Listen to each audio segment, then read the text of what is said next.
नमस्कार देवियों सज्जनों, स्वागत है आपका मैनेज ब्रेन्स पे। मैं हूं आपका maths mentor Rahul. Good morning, good afternoon, good evening, whenever you are enjoying this session. So my dear class 8 students, आपको पता है आपकी मैथ्स को स्ट्रॉन्ग करने की जिम्मेदारी मैग्नेट ब्रेन्स और मैंने उठाई है। उसमें आपका सपोर्ट हमें हर बार मिलता रहा है और इस बार आपका सपोर्ट हमें किस चीज के लिए मिल रहा है, तो इस बार हम पढ़ाई कर रहे हैं हमारी कक्षा 8वीं की जो एग्जाम्पलर है, जो कि बहुत इंपॉर्टेंट किताब है, उसका यूनिट क्रमांक 6 जिसका नाम है विजुअलाइजिंग सॉलिड शेप्स।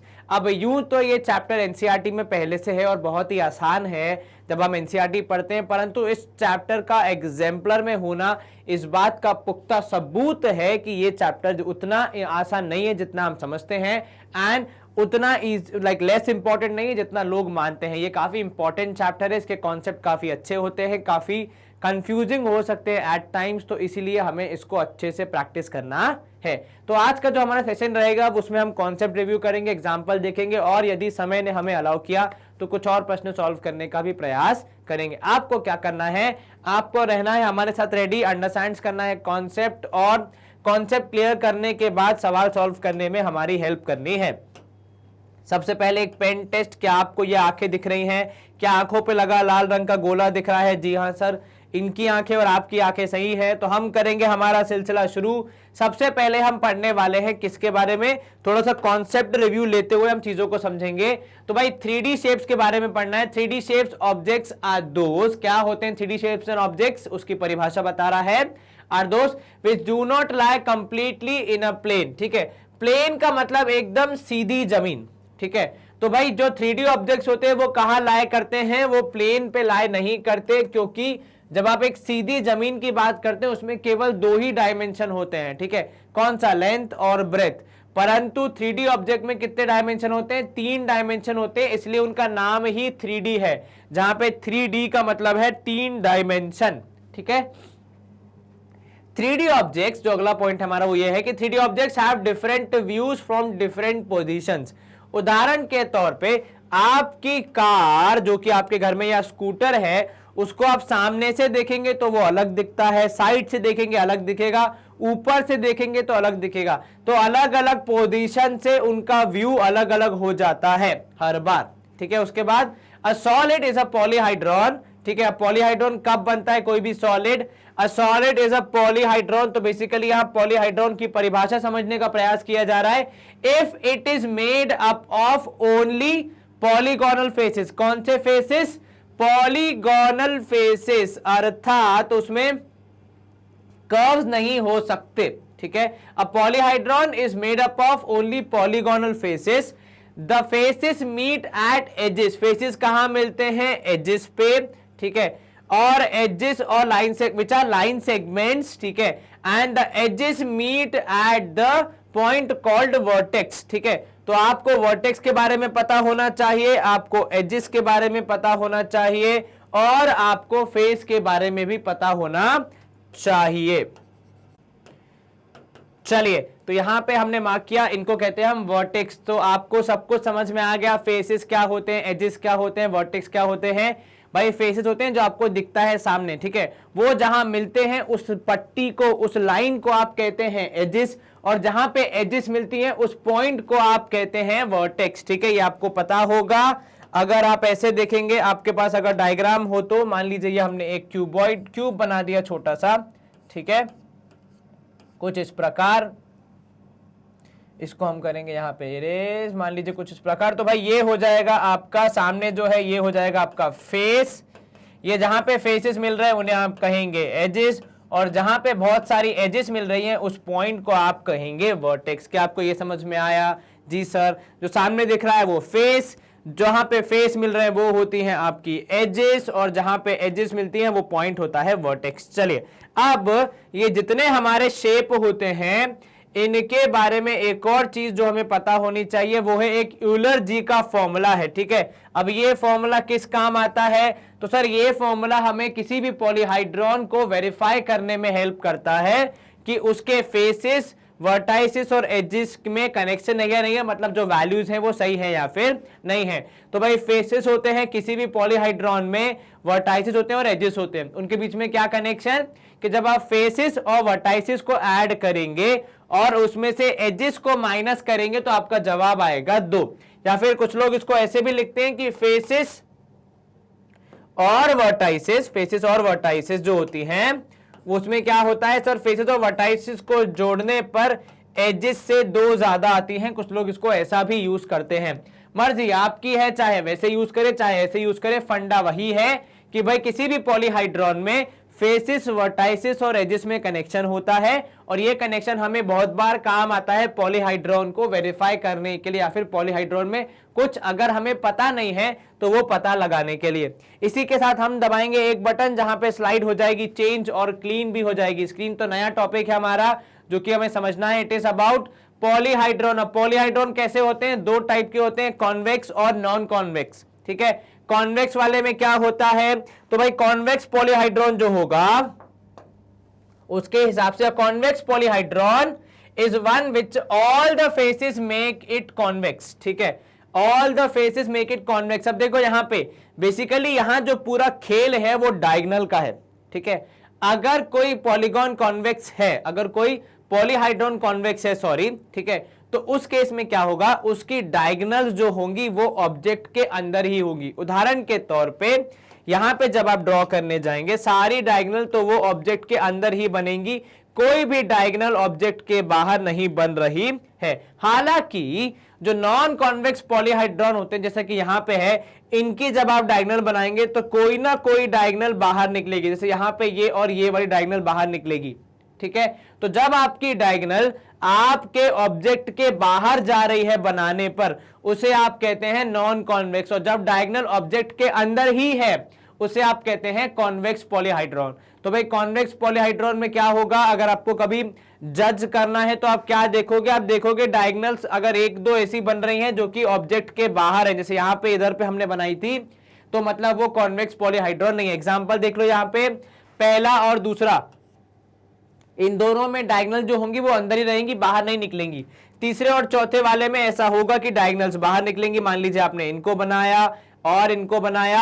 अब डायगोनल के बारे में आपको परिभाषा पता होनी चाहिए। डायगोनल क्या होती है कि 2 नॉन कंसेक्यूटिव, मतलब 2 लगातार आने वाले पॉइंट्स को छोड़कर जब आप कोई पॉइंट्स को ज्वाइन करते हैं, मतलब ऐसे पॉइंट जो कि लगातार नहीं है, एक के आजू बाजू में नहीं है, दूर है एक दूसरे से, बीच में एक आध पॉइंट का गैप है, जब आप उनको ज्वाइन करते हैं स्ट्रेट लाइन से, कल को आप बोल दें कि सर ये डायगोनल है, तो नहीं भाई साहब, ये आपने घुमा के भेजा है, स्ट्रेट लाइन ज्वाइन होती है तब आप कहते हैं कि वो डायगोनल है।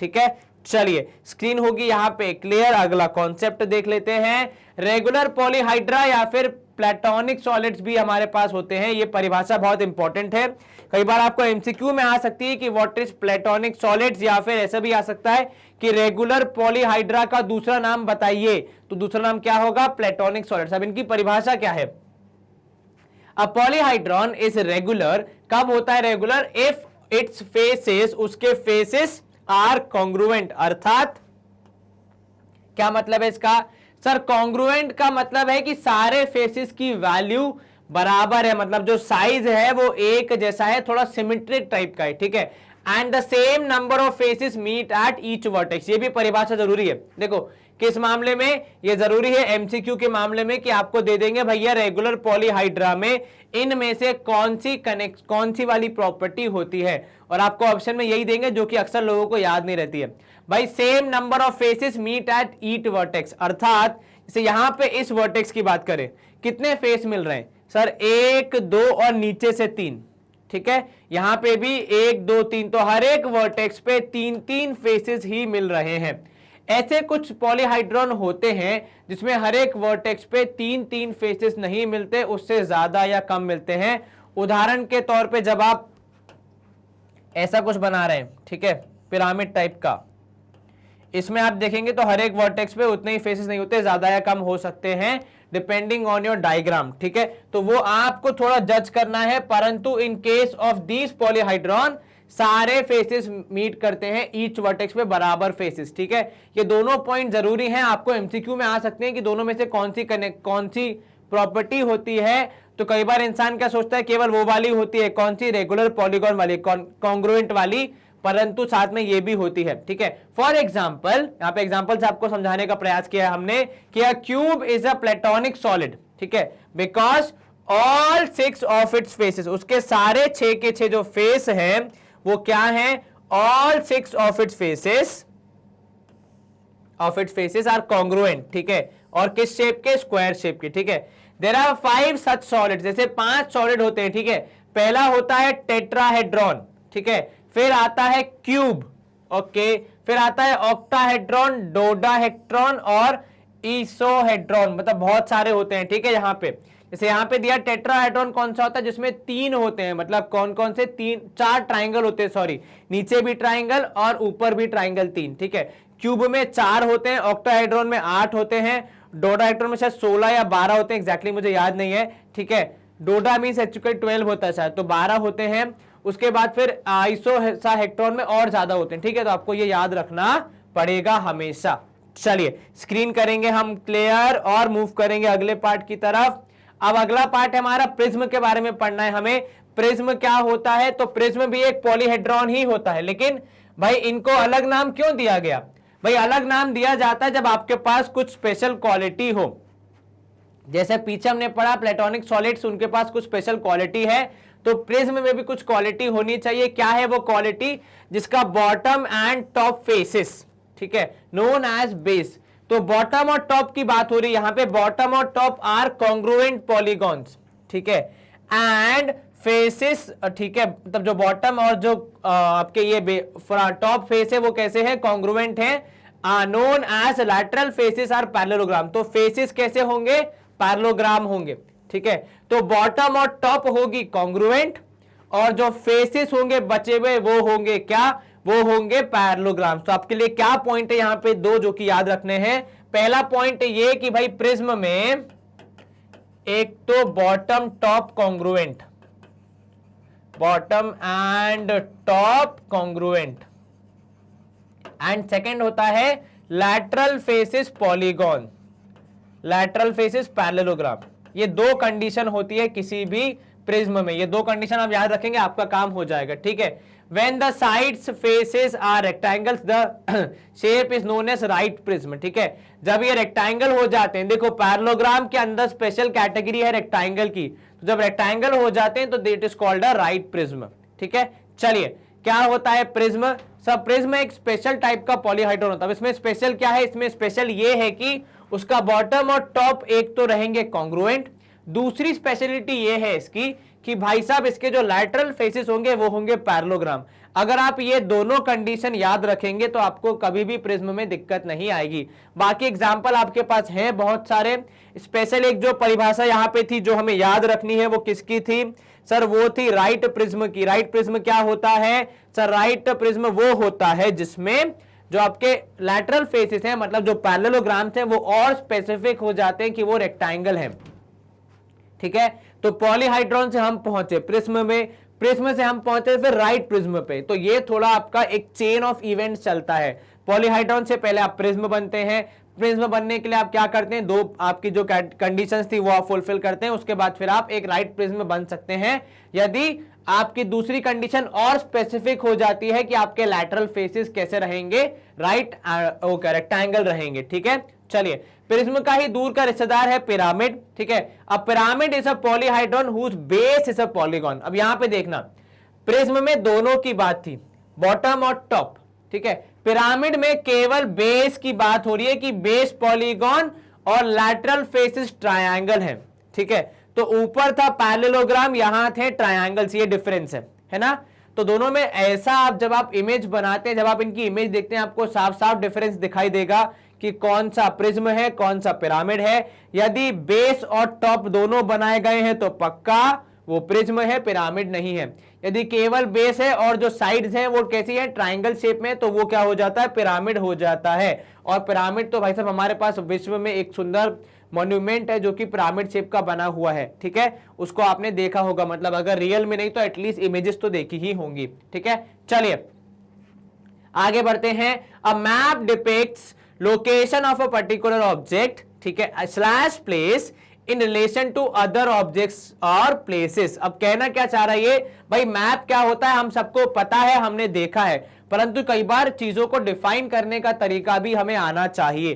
तो भाई मैप के बारे में क्या डेफिनेशन है? भाई मैप क्या बताता है? वो डिपिक्ट करता है, वो बताता है कि लोकेशन क्या है चीजों की एक दूसरे के संदर्भ में। ठीक है, उदाहरण के तौर पे आपको आपके घर से शॉपिंग मॉल जाना है, तो उसका जब आप मैप बनाएंगे तो आप रास्ते में चीजें बता बता के अपना संदर्भ बताएंगे कि किस रास्ते से जाना है। मतलब एग्जाम्पल ले ले, अगर हम आपके घर से निकल रहे हैं या मेरे घर से निकल रहे हैं, तो मैं क्या बोलता हूं हमेशा किसी को कि भाई मेरे घर से आप सीधे जाएंगे, आपको एक पेट्रोल पंप दिखेगा। तो मैंने मेरे घर से पहले पेट्रोल पंप का रेफरेंस दिया कि भाई पेट्रोल पंप तक पहुंच जाओ। फिर मैंने बोला पेट्रोल पंप के बाजू से एक सड़क जाती है, वो सड़क सीधे पकड़ो, आगे आपको तालाब मिलेगा छोटा सा। अब की बार मैंने तालाब का रेफरेंस दिया। तो एक दूसरे के ऑब्जेक्ट में क्या किसका रिलेशन है, क्या किसका कनेक्शन है, रेफरेंस है, उस तरीके से जब आप चीजों को बताते हैं तब आप मैप ड्रॉ करते हैं या फिर आप मैप बना रहे हैं। चलिए और कुछ पॉइंट। स्केल क्या होता है? Basically scale is a relationship between the drawings as models dimension to actual objects dimension. अब यहां पे ध्यान देना है आपको कि जब आप मैप देखते हैं, मैप तो होता है एक पीस ऑफ पेपर पे, ठीक है, बट देन यही पीस ऑफ पेपर आपको रियल लाइफ ऑब्जेक्ट्स के बारे में बता रहा है। ठीक है, अब होता यह है कि भाई साहब आपको जब मैप ड्रॉ करना है तो एग्जैक्ट ड्रॉ करने के लिए आपको चीजों का रिलेवेंस वही रखना पड़ता है। ठीक है, तो जब आप ये बताते हैं कि भाई मान लो आपने आपके मैप से हिसाब से 5 सेंटीमीटर चले आप, ठीक है, तो रियल वर्ल्ड में जहां पे आप एक्चुअली हैं वहां पे कितना चलना पड़ेगा, तो वो कैलकुलेशन कैसे करेंगे? तो वो कैलकुलेशन करने में जो हेल्प करता है वो है स्केल। ठीक है, स्केल क्या करेगा भाई? उदाहरण के तौर पे आपके घर से पेट्रोल पंप, मान लीजिए ये बना दिया हमने पेट्रोल पंप, ठीक है, मान लीजिए आपके घर से पेट्रोल पंप 4 किलोमीटर दूर है। कितने किलोमीटर? 4 किलोमीटर दूर है। अब कागज के टुकड़े पे 4 किलोमीटर तो बनेगा नहीं, लेकिन कागज के टुकड़े पे 4 सेंटीमीटर तो बन जाएगा ना। तो आपने क्या लिख दिया? आपने लिख दिया कि भाई 4 सेंटीमीटर है हमारी दूरी, परंतु किंतु ये मैप पे, और आप यहीं पे कहीं ऊपर साइड में लिख देंगे कि 1 centimetre is equal to 1 kilometre. मतलब जो भी व्यक्ति इस मैप को पढ़ रहा है वो सोचेगा कि भाई घर से पेट्रोल पंप की दूरी 4 सेंटीमीटर है, और जब मैं इसको इस वैल्यू से मल्टीप्लाई करूंगा तो मुझे समझ में आएगा कि घर से पेट्रोल पंप की दूरी 4 किलोमीटर है। तो ये जो मैंने सामने वाले की मदद करने के लिए कैलकुलेशन बताई उसको, क्योंकि अब वो गाड़ी से स्टार्ट करेगा तो भाई पेट्रोल पंप कितनी दूर है, 1 किलोमीटर, 2 किलोमीटर, पता चला वो 2 किलोमीटर बाद पहुंच के सोच रहा है कि पेट्रोल पंप तो आए नहीं, पक्का मैं रास्ता भूल गया, यू टर्न ले लो। ठीक है, तो इस तरीके से कोई कंफ्यूज ना हो, इसलिए आप एग्जैक्ट मेजरमेंट्स नहीं बता सकते, पर आप मेजरमेंट्स को थोड़ा सा ऐसे मॉडिफाई कर सकते हैं। जैसे हम मैप देखते हैं, अगर आप कभी गूगल पे देखेंगे तो ऊपर साइड में वहां पे लिखा आता है स्केल कितना है। आप जब जूम इन करते हैं तब आपको समझ में आता है कि उन्होंने स्केल को कम ज्यादा कर दिया, मतलब दूरी को कम ज्यादा करके हमें दर्शाया है। अब मैप पे जब आप सपोज जीपीएस यूज कर रहे हैं तो अब अपनी गाड़ी में कितना चलते हैं, परंतु आपका जो जीपीएस डिवाइस है, जो उसमें आइकन होता है, वो थोड़ा सा ही मूव करता है, परंतु आप आसपास ही रहते हैं। तो ये जो कनेक्शन हम बना पाते हैं, ये किसकी वजह से बना पाते हैं? स्केल की वजह से। क्या आपको ये समझ में आया? जी सर, बहुत बढ़िया। In a map symbols are used to depict different objects and places. अब अगर आप मैप में कुछ ऐसा मैप बनाते हैं कि भाई देखो ये पेट्रोल पंप, ये टेम्पल, उसके बाद ये लेक, ये स्कूल, ठीक है, और आप किसी को रास्ता बता रहे हैं, तो भाई एक काम करो, जो आगे पेट्रोल पंप आएगा वहां से राइट ले लो। इन चारों में से कौन सा पेट्रोल पंप है? आपको याद है क्या? नहीं सर, पेट्रोल पंप भी यही, टेम्पल भी यही, स्कूल भी यही, हॉस्पिटल भी यही, तो कैसे इंसान को मालूम चलेगा? इसलिए आप क्या करते हैं भाई, पेट्रोल पंप का आप अलग निशान बनाएंगे कुछ इस प्रकार, टेम्पल का आपने अलग बना दिया, ठीक है, स्कूल का आपने अलग बना दिया, और हॉस्पिटल का आपने अलग बना दिया। ठीक है, तो जब आप अलग अलग साइन यूज करते हैं, अलग अलग सिंबल्स यूज करते हैं ऑब्जेक्ट को डिपिक्ट करने के लिए, तो आपका मैप कम कंफ्यूजिंग होता है, एकदम सटीक बनता है, और जो इंसान मैप को देख रहा है उसे कोई भी कठिनाई का सामना नहीं करना पड़ता है। क्योंकि भाई अगर आपने मैप बना दिया और सामने वाला इंसान उसे पढ़ ही नहीं पा रहा है, समझ ही नहीं पा रहा है, तो उस मैप का कोई उपयोग ही नहीं है, वो मैप वेस्ट हो जाता है। ठीक है, चलिए, map involves a scale which is fixed for a particular map. ठीक है, अब यहां पे ध्यान देना, हर एक मैप का अपना खुद का एक स्केल होता है। ठीक है, अब उदाहरण के तौर पे आपको एक नोटबुक का कागज मिला है जिसमें आपको आपके घर से लेकर स्कूल तक का रास्ता बताना है, ठीक है। जगह कम है लेकिन दर्शाना आपको हर एक चीज है, तो आप इसमें अलग तरीके से बनाएंगे। कैसे बनाएंगे सर? स्केल हमारा थोड़ा कम होगा, मतलब मैप में बहुत थोड़ा कंजस्टेड रहेगा। वहीं कोई आपको इतना बड़ा पीस ऑफ एक चार्ट शीट दे दे, ठीक है, कि भाई ये लीजिए इतना बड़ा है, इसमें बनाइए आप स्कूल और घर की दूरी का मैप, तो आप इसमें ज्यादा बेहतर तरीके से बना पाएंगे। तो हो सकता है यहां पे सिर्फ इतनी दूरी में आप बता दें कि इसके बाद एक टर्न लेना है, यहां पे आप उसी को ज्यादा दूरी से दिखा पाएंगे, ठीक है, क्योंकि आपके पास ज्यादा स्पेस है। तो ये अलग अलग मैप में आपका स्केल अलग अलग हो जाता है जरूरत के हिसाब से, ताकि मैप सही जानकारी प्रोवाइड करा सके। जो मैप हमने यहां बनाया वो मैप यहां पे थोड़ा अलग बनेगा, थोड़ा डिस्टेंस ज्यादा होगा। डिस्टेंस का मतलब है कि चीजें दूर दूर दिखेंगी और आसानी से दिखने में मदद मिलेगी, ठीक है। चलिए स्क्रीन करेंगे हम क्लियर, और यहां पे शायद हमारे कॉन्सेप्ट्स होते हैं समाप्त और हमारे एग्जाम्पल्स होते हैं शुरू। पहला एग्जाम्पल है हमारा, आपको सॉल्व करना है, यहां पे ट्रू और फॉल्स बताना है। एग्जांपल 1 है a prism is a polyhedron whose lateral faces are. अभी हमने थोड़ी देर पहले ही प्रिज्म की परिभाषा पढ़ी है। प्रिज्म बनने के लिए क्या होना चाहिए? सब प्रिज्म बनने के लिए जो हमारे पास कंडीशन है उसमें पहली कंडीशन तो वही है कि पॉलीहाइड्रॉन होना चाहिए, जो वो है यहां पे लिखा है, ठीक है। दूसरी कंडीशन होती है बेस और टॉप होने चाहिए, कैसे? कॉन्ग्रुएंट, मतलब बिल्कुल हूबहू एक जैसे।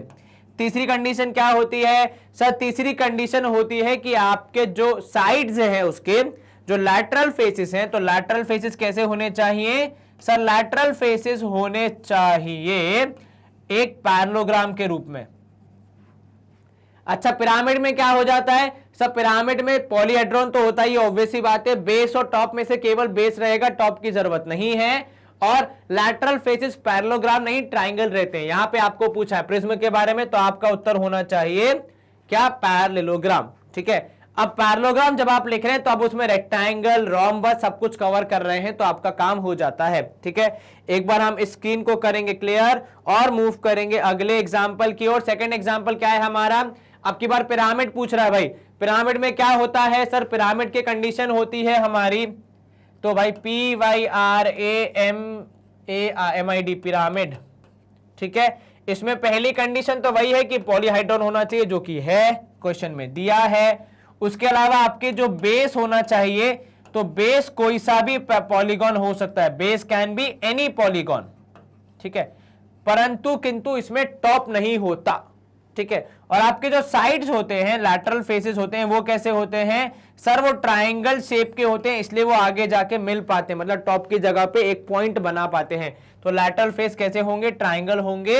यही आपका सवाल था, तो ऑप्शन बी होना चाहिए आपका करेक्ट उत्तर। क्या आपको ये समझ में आया? Yes sir. कहीं कोई शंका मन में? नहीं सर, आसान था ये प्रश्न। जी सर। हम करेंगे यहाँ पे स्क्रीन को क्लियर और मूव करेंगे अगले प्रश्न की ओर। अब एग्जाम्पल 3 है हमारा, यहाँ पे फिल इन द ब्लैंक्स है। इन अ रेगुलर पॉलीहाइड्रॉन, एक रेगुलर पॉलीहाइड्रॉन में dash number of faces meet at each vertex, ठीक है। किसी भी रेगुलर पॉलीहाइड्रॉन में, रेगुलर पॉलीहाइड्रॉन की जब हमने परिभाषा पढ़ी थी अभी, तो उसमें बहुत सारे एग्जाम्पल थे, कोई एक नहीं था। तो यहां पे कोई संख्या का आना मुश्किल है। क्यों भाई? वहां पे हमने टेट्राहाइड्रॉन पढ़ा था, क्यूब पढ़ा था, उसके बाद डूडेकाहाइड्रॉन पढ़ा था, उसके बाद फिर ऑक्टाहाइड्रॉन पढ़ा था। तो आपने एग्जाम्पल जो लिखे थे, क्या उन सब में अलग अलग वैल्यूज होती हैं? जी सर। टेट्राहाइड्रॉन में अलग साइड्स होंगी, क्यूब में अलग होती हैं, ऑक्टाहाइड्रॉन में अलग होंगी। तो कोई एक वैल्यू तो नहीं आ सकती यहां पे, लेकिन उनके बारे में जो फीचर हमने ये पढ़ा था कि जो फेसेस होते हैं वो कैसे होते हैं सर? वो होते हैं कॉन्ग्रुएंट। और सेकेंड कंडीशन हमने ये पढ़ी थी कि उसके फेसेस पे क्या होता है, लाइक वर्टेक्स पे क्या होता है, इक्वल नंबर ऑफ फेसेस आके मीट करते हैं। मतलब हर वर्टेक्स पे जैसे 3-3 या 4-4 या 5-5 फेसेस ही मीट करेंगे, किसी पे 4 किसी पे 2 ऐसा नहीं होगा। सर क्या किसी और फिगर में होता है ऐसा जहां पे अलग नंबर ऑफ फेसेस होते हैं? जी हाँ, बिल्कुल हो सकता है। इसको आप जब अपना पूरा स्टडी करेंगे तब आपको समझ में आएगा कि कहां पे या किस पॉलीहाइड्रॉन में मोर और लेस नंबर ऑफ फेसेस एक दूसरे से मीट करते हैं वर्टेक्स पे, ठीक है। चलिए यहां पे ये सवाल हो गया हमारा सॉल्व। एग्जांपल 4 देख लेते हैं। A pentagonal prism has dash edges. चलिए आपकी मदद के लिए हमने ऑब्जेक्ट बना भी दिया है, ठीक है। एक जो पेंटागोनल प्रिज्म होगा उसमें कितने एजेस होंगे, ठीक है, ये आपको गिन के बताना है। चलिए गिनिए तो 1 2 3 4 5 एजेस गिनने, ठीक है। एजेस और वर्टाइसेस में फर्क होता है। 1 2 3 4 5 तो यही हो गए, ठीक है। इसके अलावा 1 2 3 4 5 ये हो गए, 15 दिख रहे हैं क्या आपके हिसाब से? सर हाँ, वो जो एक पीछे देखो ये वाला, ये पूरा एक ही है, ठीक है। तो 15 दिख रहे हैं मुझे, 4 यहाँ पे एक पीछे, तो 15 एजेस होने चाहिए। किसमें? एक पेंटागोनल प्रिज्म में कितने होने चाहिए? सर 15 एजेस होने चाहिए। आप चाहें तो वेरीफाई करने के लिए फेसिस और वर्टाइसेस गिन के देख सकते हैं, आपको आपका उत्तर मिल जाएगा। क्या गैप जो है वो सही है, मतलब एग्जैक्टली इतना ही है, ज्यादा या कम? तो जैसे फेसेस यहाँ पे होंगे 1 2 3 1 2 3 4 5, ठीक है। तो 7 फेसेस होंगे और आप वर्टाइसेस गिनेंगे तो 1 2 3 4 5 6 7 8 9 10 वर्टाइसेस है। तो 7 + 10 हो जाएगा 17, माइनस करेंगे ये 15, तो उत्तर आएगा 2, मतलब हमने सही किया है, ठीक है। अब एग्जांपल 5 है हमारा कि अ स्फीयर इज अ पॉलीहाइड्रॉन। आपको बताना है ये ट्रू है या फॉल्स है। पॉलीहाइड्रॉन की परिभाषा क्या कहती है? सर पॉलीहाइड्रॉन की आदरणीय परिभाषा जी ये कहती है कि पॉलीहाइड्रॉन में क्या होते हैं, जो उसके फेसेस होते हैं वो कैसे होते हैं? वो होते हैं पॉलीगॉन्स, मतलब स्ट्रेट। लेकिन यहां पे स्फीयर जो होता है उसके होते हैं कर्व्ड सरफेसेस, ठीक है। तो स्ट्रेट नहीं होते हैं, इसका मतलब वो पॉलीहाइड्रॉन होने की जो हमारी कंडीशन है उसे फुलफिल नहीं करता है। तो ये स्टेटमेंट हो जाएगा FALCE, फॉल्स या गलत या फिर रॉन्ग, जो भी आप कहना चाहें। चलिए स्क्रीन क्लियर। अगला प्रश्न है हमारा example 6। In a prism the lateral surfaces need to be congruent. एक प्रिज्म में जो लैटरल फेसेस हैं उन्हें कॉन्ग्रुएंट होना पड़ता है। फिर से प्रिज्म की परिभाषा। सर प्रिज्म की परिभाषा में 3 चीजें, कौन कौन सी? सर पहली चीज P for prism, P for polyhedron, very good, polyhedron, ठीक है। दूसरी कंडीशन कि भाई आपके जो बेस और टॉप है, तो base and top should be congruent, तो बेस एंड टॉप कॉन्ग्रुएंट होने चाहिए, ये आपकी दूसरी कंडीशन। तीसरी कंडीशन होती है कि भाई जो लैटरल फेसेस है, मतलब जो सामने और साइड के फेसेस हैं, वो कैसे होने चाहिए? सर वो होने चाहिए पैरेललोग्राम। तो लैटरल फेसेस को लिखते समय कहीं भी कॉन्ग्रुएंट वर्ड का जिक्र नहीं है, अर्थात लैटरल फेसेस का कॉन्ग्रुएंट होना कंपलसरी नहीं है प्रिज्म बनने के लिए। हां, कोइंसिडेंटली अगर हो जाते हैं तो बहुत बढ़िया बात है, परंतु किंतु कंपलसरी नहीं है और फिक्स नहीं है। तो ये स्टेटमेंट सही नहीं है, क्योंकि एक मिनट रीड करो फिर से, भाई इंग्लिश के शब्दों से खेल दिया है। नीड नॉट बी कॉन्ग्रुएंट, मतलब कॉन्ग्रुएंट होना जरूरी नहीं है, और वही हम डिस्कस कर रहे थे कि कॉन्ग्रुएंट होना जरूरी नहीं है, अर्थात स्टेटमेंट क्या हो जाता है? स्टेटमेंट ट्रू हो जाता है। लैटरल फेसिस का कॉन्ग्रुएंट होना जरूरी नहीं है। अगर बेस और टॉप के बारे में बोलता तो उनका कॉन्ग्रुएंट होना जरूरी होता। तो यहां पे शब्दों का जो ये जाल बुना गया है, इसका खास ध्यान रखें कि नीड नॉट टू बी का मतलब क्या होगा? कॉन्ग्रुएंट होना जरूरी नहीं है। और वही हमारी कंडीशन में लिखा है कि पैरेललोग्राम होना चाहिए, पर कॉन्ग्रुएंट है या नहीं वो आपकी मर्जी, वो कंपलसरी नहीं है। चलिए यहां पे हम करेंगे स्क्रीन को क्लियर और मूव करेंगे एग्जांपल 7 की तरफ। आपको क्या करना है? यहां पे आपको टॉप, फ्रंट और साइड व्यू बनाना है इन सॉलिड्स का। सबसे पहले आपको यह फिगर दिया है, इसका टॉप व्यू कैसा बनेगा? सर ये है टॉप व्यू, ऊपर से देखना पड़ेगा तो केवल एक यहां पे स्क्वायर दिखाई देगा, बाकी सब नीचे का पूरा छुप जाएगा।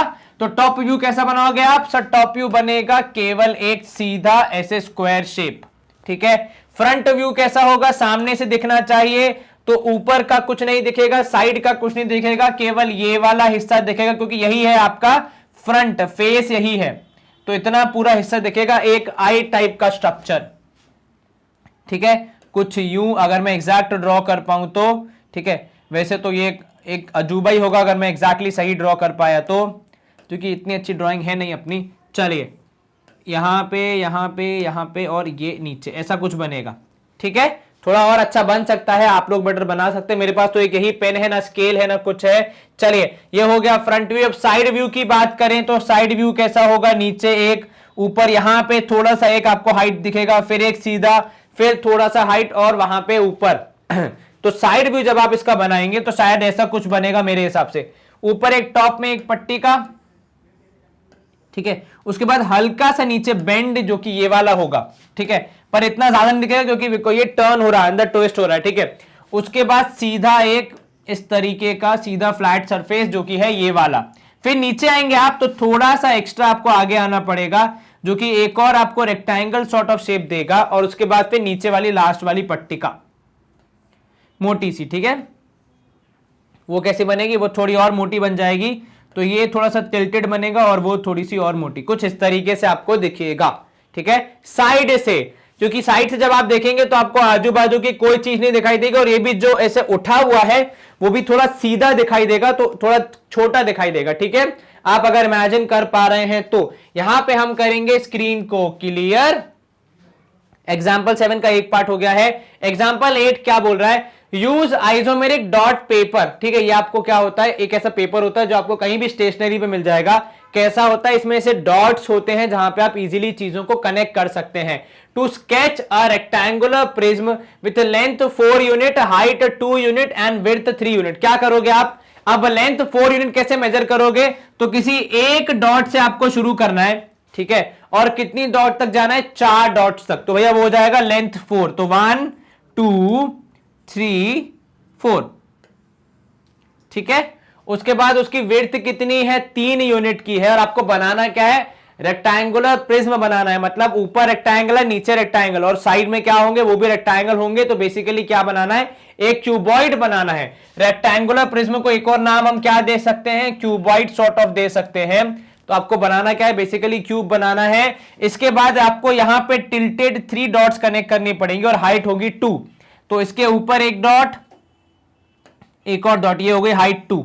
ऐसे यहां पे होगी एक डॉट इधर, एक डॉट इसके ऊपर। तो आइसोमेरिक ये डॉटेड पेपर मिल जाता है आपको कहीं भी किसी भी स्टेशनरी पे, ठीक है। आप बोलेंगे उसको, या फिर आप ऐसे बोलेंगे कि डॉट वाला पेपर दे दो, वो दे देंगे, ठीक है। चलिए यहां पे आपको डायगोनली जो डॉट मिलेगी मे बी इसके बाजू में, वो आपके काम आएगी क्या निकालने के लिए, विड्थ मेजर करने के लिए। तो कुछ इस प्रकार, ऐसे यहां पे भी एक होंगी 3 डॉट, यहां पे भी होंगी 3 डॉट, और नीचे भी होंगी 3 डॉट। फिर आप जब उनको कनेक्ट करेंगे तो आपका प्रिज्म हो जाएगा रेडी, ठीक है। यहां शायद मुझसे कोई पॉइंट मिस हुआ है क्या, नहीं, थोड़ा 19-20 बना है क्योंकि हम इतने परफेक्ट नहीं और हमारे पास इतने अच्छे टूल्स भी नहीं है। चलिए इनको आप ज्वाइन कर देंगे, इनको भी आप ज्वाइन कर देंगे, और फिर यहां से एक पॉइंट इसको भी ज्वाइन कर दी जाए, कुछ इस तरीके से बनेगा उदाहरण के तौर पे, ठीक है। चलिए तो ये हो गया हमारा रेक्टेंगुलर प्रिज्म, जिसको किससे बनाया हमने बनाया हमारे एक डॉट पेपर से, जो कि आसानी से मिल जाता है आपको। हमारे पास उतने संसाधन नहीं है, यहाँ पे डॉट पेपर कहां बनाते, छोटा सा होता, आपको दिखता भी नहीं, इसलिए मैंने आपको रफ आइडिया दे दिया, उसके बाद तो आप आसानी से कर सकते हैं। चलिए एग्जांपल 9 है, identify the shape whose net is given below. अब नेट का मतलब क्या होता है सर, नेट का मतलब होता है, जैसे एग्जांपल के तौर पे आपने कभी घर पे देखा है कोई बॉक्स आता है, कोई कार्टून आता है, ठीक है, तो वो जो बॉक्स होता है उसको जब आप ऐसे फाड़ के ऐसे खोल दे, ठीक है, कि मतलब उसके सारे जो साइड्स हैं और एकदम फ्लैट हो जाए, वो 2D हो जाए इंस्टेड ऑफ 3D, उसे कहते हैं आप नेट। मतलब जब वो बनाना शुरू किया होगा आपने, तो किसको किससे कनेक्ट करके, कहां स्टेपल करके, उसको एक प्लेन शीट ऑफ पेपर से या एक मोटा शीट ऑफ पेपर से आपने कैसे एक 3D ऑब्जेक्ट बना दिया, तो जो एक्चुअल डायग्राम होता है जहां से चीजें स्टार्ट हुई, मतलब यहां पे किसी को किसी से कनेक्ट करके जब आप एक 3D फिगर बनाएंगे, तो वो बनाने का जो प्रोसेस होता है वो किस पे होता है, नेट पे होता है। मतलब 3D ऑब्जेक्ट का 2D वर्जन, ठीक है, बेसिकली ऐसे समझो आप। अब इसको जब आप कनेक्ट करेंगे तो आपको क्या मिलेगा, अब ध्यान से देखो, यहां पे सारे ट्राइंगल कैसे हैं, सारे ट्राइंगल इक्विलैटरल ट्राइंगल हैं, ठीक है। मतलब जो भी 3D बनेगा वो उसके सारे साइड्स होंगे एक दूसरे के बराबर, सारे फेसेस होंगे एक दूसरे के बराबर, और सारे फेसेस बराबर वाला तो एक ही कौन सा होता है वो सर, वो होता है रेगुलर पॉलीहाइड्रॉन, जिसमें सारे फेसेस बराबर होते हैं, ठीक है। और इसकी एक और खूबी क्या होती है सर, एक और खूबी ये होती है कि यदि वो ट्राइंगल वाला रेगुलर पॉलीहाइड्रॉन है तो उसका एक स्पेशल नाम होता है। क्या नाम होता है सर, उसका नाम होता है टेट्रा पॉलीहाइड्रॉन। क्या नाम होता है, टेट्रा पॉलीहाइड्रॉन। इसका आपको याद रखना है, ठीक है, स्पेलिंग एक बार चेक कर लेंगे। वैसे जहां तक मुझे पता है टेट्रा पॉलीहाइड्रोन स्पेलिंग सही है, इक्विलैटरल ट्राइंगल से बनता है। तो हमारा जो कनेक्टिंग लिंक था वो क्या था यहाँ पे कि इक्विलैटरल ट्राइंगल को जोड़ा जा रहा है, और क्योंकि सारे सेम साइज के हैं तो वो रेगुलर पॉलीगॉन हो जाएगा। और रेगुलर पॉलीगॉन में कौन सा? रेगुलर पॉलीगॉन में ट्राइंगल वाला जिसका नाम होता है टेट्रा पॉलीहाइड्रोन। क्या आपको ये समझ में आया? Yes sir. यहां पे हम कर सकते हैं स्क्रीन को क्लियर। सवाल क्रमांक 10 है हमारा example 10। The solid given below, मतलब ये रहा, इज अ रेक्टेंगुलर प्रिज्म और cuboid, make all the diagonals of this shape. अब आपको बताना है कि ये जो शेप बना हुआ है क्या ये रेक्टेंगुलर प्रिज्म है या फिर क्यूबॉइड है, ये आपको जज करके बताना है। ठीक है, और आपको क्या बनाना है? इसकी सारी डायगोनल्स बनानी है। तो पहले हम इजी वाला काम कर लेते हैं। डायगोनल्स बनाएंगे हम सारी, तो ये रहा, इधर बन जाएगी, इधर बन जाएगी, इधर पे बन जाएगी, यहां बनेगी डायगोनल, यहां पे बनेगी, ऐसे ही पीछे भी बनेगी, और एक क्रॉस डायगोनल होगी ये वाले पॉइंट की वो वाले पॉइंट से, ये वाले पॉइंट की ये वाले पॉइंट से, नीचे के जो शेप है उनकी भी डायगोनल बनेगी। तो बहुत सारी डायगोनल्स आप बना सकते हैं। अच्छा, अब ये बताइए ये रेक्टेंगुलर प्रिज्म है या फिर क्यूबॉइड है? आपके हिसाब से कौन सा शेप है? सर दोनों में कुछ डिफरेंस होता है क्या? देखो, रेक्टेंगुलर प्रिज्म कैसा होगा भाई? प्रिज्म वो होता है जिसका बेस और टॉप दोनों ही कॉन्ग्रुएंट होते हैं। ठीक है, चलिए, इसमें दोनों कॉन्ग्रुएंट हैं, यस सर। ठीक है, उसके बाद उसकी जो साइड्स होंगे, उसके जो वो लैटरल फेसेस होंगे, वो कैसे होंगे? वो रेक्टेंगुलर शेप के होंगे, जो कि यहां पे दिख रहे हैं। तो ये रेक्टेंगुलर प्रिज्म ही है।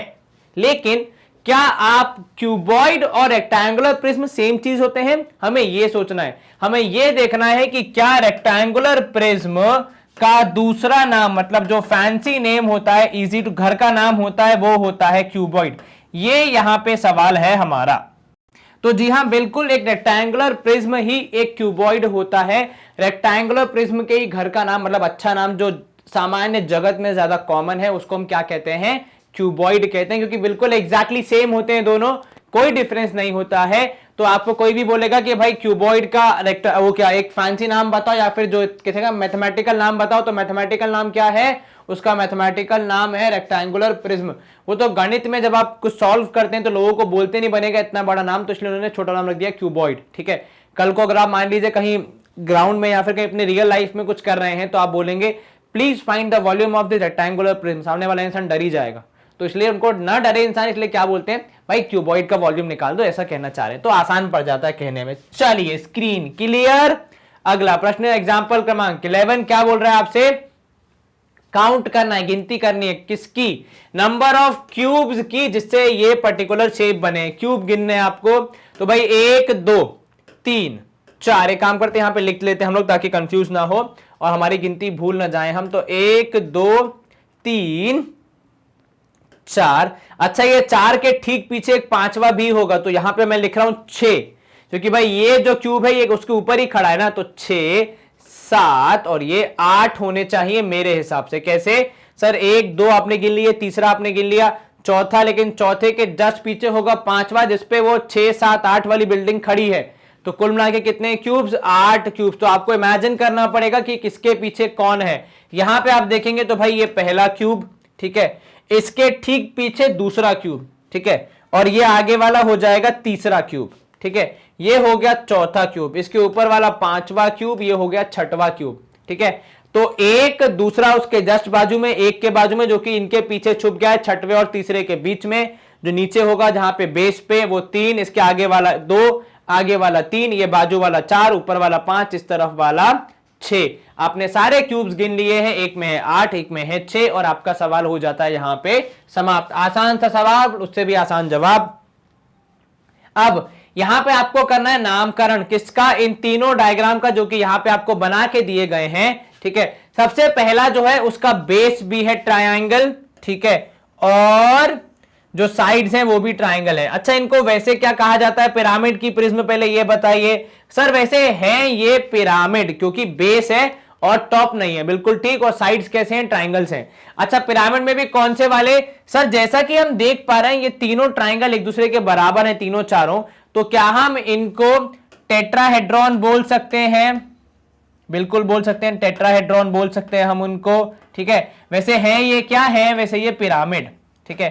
तो पिरामिड है, लेकिन अगर चारों साइड्स बराबर है, अगर ट्राइंगल्स एक दूसरे के बराबर हैं तो टेट्राहेड्रॉन बोल सकते हैं। दूसरा वाला, सर इसको आप क्यूबॉइड के नाम से भी जानते हैं, और इसका एक और नाम जो हम अक्सर अभी हम थोड़ी देर पहले पढ़ के आए वो क्या है सर, रेक्टेंगुलर प्रिज्म भी कह सकते हैं। बिल्कुल ठीक। ये वाला जो है आपका, इसमें 5 साइड्स हैं, ठीक है। तो आपका जो बेस है और जो टॉप है वो 5-5 साइड्स वाला है, तो उसको आप क्या बोलेंगे सर, इसको हम पेंटागोनल प्रिज्म बोल सकते हैं क्या? क्यों भाई? क्योंकि सर इसमें 5 साइड वाला है और 5 साइड वाले को आप पेंटागन बोलते हैं, तो ये पेंटागोनल प्रिज्म हो जाएगा, क्योंकि इसका बेस जो कि ये सामने दिख रहा है इसी को हम बेस मानेंगे, और पीछे वाला टॉप, अगर आप इसको ऐसे रख देते हैं गिरा के, तो बेस और टॉप हो जाएंगे पेंटागन शेप के, इसलिए इनका नाम हो गया पेंटागोनल प्रिज्म। क्या आपको ये समझ में आया? जी सर, तीनों सवाल आपने कर दिए सॉल्व। यस सर, हम करेंगे यहां पे स्क्रीन को क्लियर। तीनों का नामकरण हमने बता दिया, इनफैक्ट 2 के तो हमने 1 से ज्यादा नाम बता दिए, परंतु किंतु सवाल यहां खत्म नहीं होता है, क्योंकि अभी क्या करना है, यूलर का फॉर्मूला भी रिवाइज करना है। तो हर एक का फेस, वर्टाइसिस, एजेस देखो, उसके बाद हम कर पाएंगे। तो पहले इनके फेस की बात करते हैं। कितने फेस? 1 2 नीचे 3 पीछे का 4, लिख दिया 4। वर्टाइसिस गिन लो सब, वर्टाइसिस 1 2 3 4, ठीक है। अब जरा एजेस पे ध्यान देते हैं, एजेस कितनी है, तो 1 2 3 4 5, और जो पीछे एक है उसके लिए होगा क्या, ठीक है। एक बार चेक करो सर, ये जो है नीचे जो डॉटेड है वो भी तो होगी एक, तो हाँ यहां पे होगी 6वीं एज, ठीक है। फॉर्मूला क्या कहता है कि फेस प्लस वर्टाइसिस, मतलब 4 और 4 8, माइनस एजेस करेंगे तो 2 आना चाहिए, 2 आ रहा है, मतलब यूलर्स फॉर्मूला वेरीफाई हो गया। चलिए, पहले वाले का तो हमने कर दिया। दूसरे वाले के केस में आप देखिए, आपको अलग से बना के दिए सारी फेसेस ऑफ वर्टाइसिस और एजेस। चलिए फेसेस गिनिए इसके सर, 6 1 2 3 4, नीचे का 5 पीछे का 1 6, ठीक है। चलो वर्टाइसिस गिन लो अब सर, वर्टाइसिस तो 1 2 3 4, नीचे 5 6 7 8, ठीक है। चलिए एजेस गिन लीजिए आप, एजेस गिनने के लिए ऊपर 1 2 3 4, जी सर, 5 6 7, ये पीछे वाली एक 8 9 10 11 12, तो आपके एजेस हैं 12, गिन लो अब, 8 और 6 हो जाएगा 14, उसमें से 12 किए माइनस, तो आपका जवाब आया 2, मतलब यूलर्स फॉर्मूला हो गया यहां पे वेरीफाई। चलिए लास्ट वाला देख लेते हैं। फेसेस कितने सर, 1, दूसरा पीछे, ठीक है, और 1 2 3 4 5 यहां पे, तो फेसेस होगा यहां पे 7, बिल्कुल ठीक है ना। उसके बाद फिर आप बात करो वर्टाइसिस की, तो वर्टाइसिस हम गिन सकते हैं 1 2 3 4 5 6 7 8 9 10, कितने वर्टाइसिस? 10 हो रहे हैं हमारे हिसाब से। एक और बार हम चेक कर लेंगे फाइनली जब हम निकालेंगे इसके एजेस। एजेस गिनो अब, एजेस कितने हैं सर? एजेस होंगे यहाँ पे 1 2 3 4, ठीक है, 5 6 7, ठीक है, 8 9 10 11 12 13 14 15, सारे एजेस हमने गिन लिए, तो एजेस हो गए 15। फॉर्मूले को वेरीफाई किया, 7 और 10 हो जाएगा 17, उसमें से माइनस किया 15, तो गैप आया 2, मतलब हमने यूलर्स फॉर्मूला वेरीफाई करके सही सॉल्व कर लिया है। चलिए यहां पे हम करेंगे स्क्रीन को क्लियर और मूव करेंगे अगले प्रश्न की ओर। एग्जांपल 13 क्या बोल रहा है आपसे कि अ पॉलीहाइड्रोन हैज 7 फेसेस, कितने फेसेस? 7, वर्टाइसिस कितनी है? 10, एजेस कितनी हो सकती है ये आपको बताना है। आसान सा फॉर्मूला हमारे पास है जिसमें हम इसको सॉल्व कर सकते हैं, उसका नाम है यूलर फॉर्मूला। अभी हमने देखा था कुछ देर पहले। यूलर्स फॉर्मूला क्या बोलता है वो कि सर फेसिस और वर्टाइसिस को जोड़ दीजिए, एजेस को घटा दीजिए, तो आपका उत्तर आएगा 2 फिक्स, ठीक है। फेसिस थे 7, वर्टाइसिस थे 10, एजेस को करना था माइनस, जो कि हमें पता नहीं है, तो उसकी जगह पे लिख दिया ई। ये जो 2 इस तरफ है पॉजिटिव, साइड चेंज करेगा तो नेगेटिव, 7 और 10 हो जाएगा 17, इसमें से 2 माइनस किया, और ये एजेस जो नेगेटिव थे साइड चेंज करेंगे तो पॉजिटिव ई की वैल्यू यहां पे कितनी आएगी?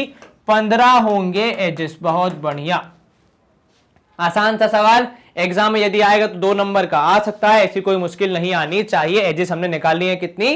15 होनी चाहिए। चलिए स्क्रीन क्लियर, फॉर्मूले का सीधा सीधा था एप्लीकेशन। अब चलिए एग्जांपल 14 है हमारा, फाइंड द वर्टाइसिस निकालनी अब की बार। यदि पॉलीगॉन के 30 एज और 12 फेस हैं तो कितने फेसेस? सर फेसेस हैं 12, एजेस हैं 30, कौन सा फॉर्मूला, यूलर्स फॉर्मूला यूज करेंगे तो ई फॉर्म क्या होता है यूलर्स फॉर्मूला के हिसाब से sir F plus V minus E करने पे आना चाहिए 2। तो एफ की वैल्यू 12, वर्टाइसिस वी और यहां पे एजेस की जगह पे 30 और ये 2। अब यहां पे 12 और 30 को जब आप सॉल्व करेंगे आपको मिलेगा -18, क्योंकि 30 है बड़ी वैल्यू। अब बड़ी वैल्यू में से छोटी वैल्यू माइनस करेंगे नेगेटिव आएगा, और यहां पे है 2, तो 18 को उस तरफ भेजेंगे तो हो जाएगा +2, पहले से पॉजिटिव है इसलिए ऐड 18 और 2 हो जाएगा 20। तो कितने वर्टाइसेस, यदि 12 फेस हैं और 30 एजेस हैं तो भाई साहब आपके वर्टाइसेस होने चाहिए 20। सर ये बनेगा कैसे, इस पर अभी शोध चालू है, रिसर्च चालू है, जैसे ये वो बन जाएगा हम आपको बता देंगे और आप तक पहुंचा देंगे, ठीक है। चलिए फिलहाल के लिए हम आगे बढ़ते हैं, ये हमारा क्वेश्चन हो गया सॉल्व। एग्जाम्पल 15 मैप के बारे में शायद, the distance between city A and city be on a map is given at 6 centimetre. अब देखो भाई मैप पे आपको सपोज पूरे स्टेट का या पूरे कंट्री का मैप बनाना है, तो आपने ए और बी 2 शहर हैं, इनके बीच की दूरी कितनी बता दी आपने, केवल 6 सेंटीमीटर, ठीक है। 6 सेंटीमीटर मतलब बहुत छोटा सा डिफरेंस है, लेकिन आपने वहीं पे लिख दिया कि मैप का स्केल क्या है, मतलब मैप कितनी बड़ी जगह को कितने छोटी जगह में दिखा रहा है। वो जो कनेक्शन है वो क्या है कि भाई 1 सेंटीमीटर है 200 किलोमीटर के बराबर। मतलब अगर दो चीजों के बीच में मैप में 1 सेंटीमीटर का गैप है, तो असल जीवन में जहां पे वो जगहें हैं वहां पे उनके बीच 200 किलोमीटर का गैप होगा। और यहां पे गैप है 6 सेंटीमीटर का, तो असल जीवन में कितना गैप होगा, तो भाई 6 इंटू कर दोगे आप 200 किलोमीटर, क्योंकि 1 सेंटीमीटर है 200 किलोमीटर, 6 सेंटीमीटर है तो इंटू 6 कर दिया, 6 दूनी 1200। डिस्टेंस कितना हो जाएगा, डिस्टेंस हो जाएगा 1200 किलोमीटर। तो असल जीवन का, रियल लाइफ का 1200 किलोमीटर दिखाने के लिए आपने यहां पे कितना यूज किया, केवल 6 सेंटीमीटर, ठीक है। आप यहां पे स्केल लिख लीजिए ताकि आपका पूरा सॉल्यूशन हो जाए कंप्लीट। तो 1 सेंटीमीटर इक्वल्स टू कितना, 200 किलोमीटर। तो आपने स्केल भी लिख दिया। स्केल का क्या मतलब होता है कि जो चीज मैप पे कितनी पास है वो असल जीवन में कितनी दूर है वो बताना। और ऐसा करने की जरूरत क्यों पड़ती है, क्योंकि मैप एक छोटे से कागज के टुकड़े पे बनता है, असल चीजें बहुत दूर दूर हो सकती हैं, ठीक है। चलिए यहां पे हो जाएगी स्क्रीन क्लियर और हम मूव करेंगे अगले प्रश्न की ओर। एग्जाम्पल 16, ठीक है। Height of a building is 9 metre, किसी बिल्डिंग की हाइट 9 मीटर है, and this building is represented by 9 centimetre on a map, ठीक है। तो भाई मैप पे क्या किया आपने बता दिया बिल्डिंग की हाइट है 9 सेंटीमीटर, पर असल में कितनी है 9 मीटर। तो आपको स्केल बताना। अब स्केल कैसे बताओगे, सर जिससे कंपैरिजन हुआ है उन्हीं को यूज करके हम स्केल बताएंगे। अब 9 सेंटीमीटर से आपने 9 मीटर बताया, तो आप सोचिए सिंपल लॉजिक के हिसाब से 1 सेंटीमीटर से कितना बताओगे, सर 1 मीटर, क्योंकि 9 से 9 हो जाएगा कैंसल। मतलब यदि मैप पे आप 1 सेंटीमीटर बता रहे हैं तो असल जीवन में वो कितना होगा, 1 मीटर के बराबर होगा। ये कनेक्शन आपको याद रखना है कि भाई जो 9 मीटर का था वो 9 सेंटीमीटर से बताया, तो स्केल कैसा होगा, स्केल भी उसी रेशियो में चलेगा कि 1 सेंटीमीटर होगा 1 मीटर के बराबर। क्या आपको ये सिखा समझ में आया जी सर। चलिए यहां पे आपने लिख दिया ऑन मैप क्या है, तो भाई on map 9 centimetre shows 9 centimetre, sorry 9 centimetre shows 9 metre, तो उसका स्केल क्या होगा 1 सेंटीमीटर 1 मीटर के बराबर, तभी तो कनेक्शन बैठ रहा है। चलिए स्क्रीन यहां पे भी हम कर देंगे क्लियर और मूव करेंगे अगले एग्जांपल की ओर। एग्जांपल 17 भी मैप के बारे में है। The scale of a map is 1 mm is to 4 metre. मतलब अगर मैप पे आपने 1 mm दर्शाया है तो वो असल जीवन में कितना होगा 4 मीटर के बराबर, ठीक है। तो भाई स्केल है आपका 1 mm गिव्स यू 4 मीटर। चलिए find the distance on the map of actual distance. तो आपका एक्चुअल डिस्टेंस कितना है, सर एक्चुअल डिस्टेंस है 52 मीटर्स, ठीक है।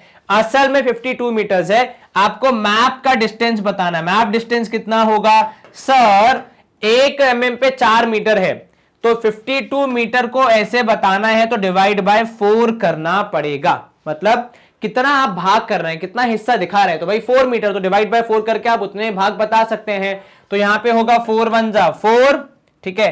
कितना हो जाएगा ये 12, 4 3 12 mm से 13 mm सॉरी, ठीक है। 13 mm से आप ये दर्शा सकते हैं कि भाई जो असल जीवन में डिस्टेंस है 52 मीटर का, वो मैप पे कितना दर्शाएगा, केवल 13 mm का डिस्टेंस होगा। उससे आप समझ सकते हैं कि यहाँ पे कितना डिस्टेंस है, मतलब असल जीवन में कितना डिस्टेंस है, कितना है 13 mm है मैप पे, असल में 52 था। कैसे किया आपने, डिवाइड किया भाई, 4 1 4, 4 3 12। चलिए यहां पे हम करेंगे इस सवाल के साथ स्क्रीन को क्लियर और मूव करेंगे अगले प्रश्न की ओर। Example 18, application of problem solving strategy यहां पे करनी है, तो आपको सब बताना है क्या आपका एप्लीकेशन है, ठीक है। Determine the number of edges, vertices and faces in the following figure. ये जो आपका फेसेस में कितने एजेस, कितने वर्टाइसेस और कितने फेसेस है वो आपको बताना है, ठीक है। चलिए एजेस कितने होंगे सर, एजेस 1 2 3 4 5 6 7, एक पीछे 8 9 10 11 और एक 12, कितने एजेस 12, ठीक है। उसके बाद कितने वर्टाइसेस होंगे सर, वर्टाइसेस यदि हम गिनने जाएंगे तो किसी भी क्यूब में वर्टाइसेस कितने होते हैं आपको पता होना चाहिए, 1 2 3 4 5 6 7 8, कितने वर्टाइसेस 8 वर्टाइसेस। और कितने फेसेस वो भी आप बता दीजिए सर, फेसेस होंगे यहाँ पे, कितने फेसेस होंगे सर 6, बिल्कुल ठीक। चलिए तो 6 फेसेस, 8 वर्टाइसेस और 12 एजेस होंगे इस पर्टिकुलर क्यूब में। और मैं क्यूब को बोल रहा हूं क्योंकि देखो सारे डायमेंशंस बराबर हैं, ठीक है। क्या कोई शंका मन में, नहीं सर। क्या कोई दिक्कत, नो सर। क्या हम इसी के साथ स्क्रीन को कर दें क्लियर, यस सर, हम करेंगे स्क्रीन को क्लियर और मूव करेंगे हमारे अगले पड़ाव की तरफ। अब अगला पड़ाव है हमारा आपके लिए बहुत ही इंपॉर्टेंट और महत्वपूर्ण जानकारी, वो ये कि मैग्नेट ब्रेन्स की वेबसाइट अब फुल्ली फंक्शनल है और ये आपको कैसे हेल्प करेगी। तो मैग्नेट ब्रेन्स की वेबसाइट पे अलग अलग क्लासेस का हमने अलग अलग टैब बनाया, जहां पे आप अपनी क्लास की रिक्वायरमेंट के हिसाब से जो भी चीज आप पढ़ना चाहते हैं वो यहाँ पे पढ़ सकते हैं। जो कि हमारे यूट्यूब पे 22,000 से ज्यादा वीडियोस है और कहीं आपके काम का वीडियो गुम ना जाए, इस बात की टेंशन हमें हमेशा लगी रहती है। तो उस टेंशन का एक ही रामबाण इलाज है, वो है ये हमारी वेबसाइट, ठीक है। जैसे आप अपनी क्लास के टैब पे क्लिक करते हैं या फिर आप कुछ एक्स्ट्रा पढ़ना चाहते हैं तो उसके टैब पे क्लिक करेंगे, उदाहरण के तौर पे एग्जाम्पलर का टैब, तो यहां पे आपको सारे एग्जाम्पलर, सारे क्लासेस की, सारे सब्जेक्ट्स आपको एक ही जगह पे मिल जाते हैं, जिसको आप आसानी से पढ़ सकते हैं। और क्या करना है आपको, सिर्फ यहां पे पहुंच के आपके क्लास को देखना है, सब्जेक्ट को देखना है और वॉच नाउ के टैब पे क्लिक करना है। जैसे ही आप वॉच नाउ के टैब पे क्लिक करेंगे, आपको सब्जेक्ट वाइज जो हमारे चैप्टर्स हैं उस पर्टिकुलर टेक्स्ट बुक में या उस पर्टिकुलर सब्जेक्ट में, वो सारे आपको मिल जाते हैं एक ही जगह पे। आपको जो भी चैप्टर पढ़ना है या रिवाइज करना है उसके टैब पे क्लिक कीजिए।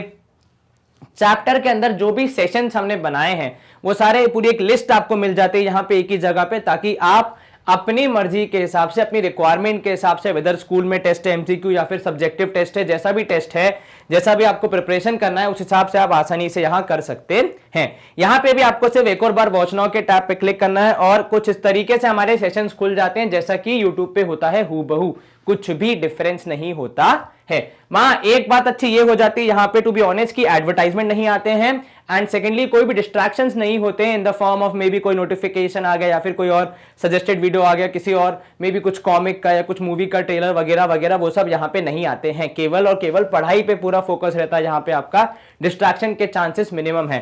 And with this we come to the end of our session. इस सेशन में हमने क्या देखा, तो बेसिकली हमने हमारा जो चैप्टर है विजुअलाइजिंग सॉलिड शेप्स यूनिट 6 जो हमारे एग्जाम्पलर का है, उसके कॉन्सेप्ट्स को रिवाइज किया। कुल मिला के 18-20 एग्जाम्पल थे, उन सबको प्रैक्टिस किया। आपको क्या करना है, आपको करना है छोटा सा होमवर्क, वो ये कि आपको इन सारे क्वेश्चंस को एक बार दोबारा से प्रैक्टिस करना है ताकि आप अच्छे से सारे कॉन्सेप्ट्स में क्लियर हो जाएं।